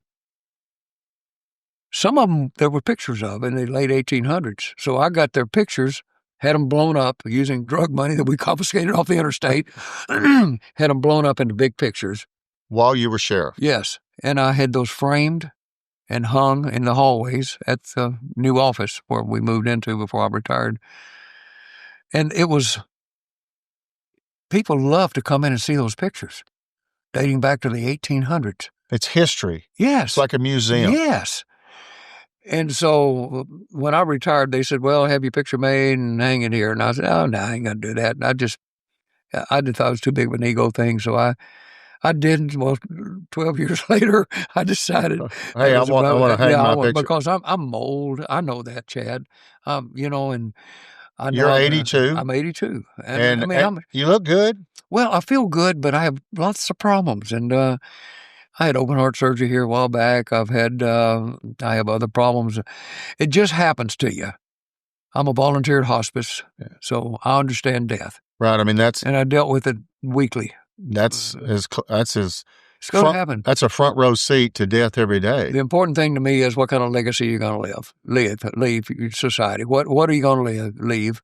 And I wanted to leave a very positive relationship, a positive legacy for this community that I served for 42 years with Tyler PD, all of them combined. Well, I think you have, and I think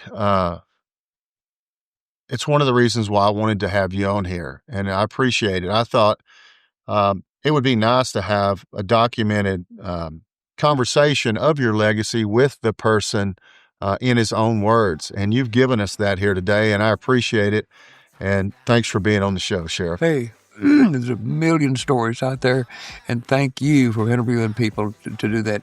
Get in depth with them. I mean, there's just so much there's a lot of people in this community who have contributed so much, and they're quiet. Right, and I'm going to try to find them one by one and explore their stories with their connection to, Tyler, East Texas, and hopefully people will find it interesting. Yeah, and I'm going to go have a margarita. All right, let's go.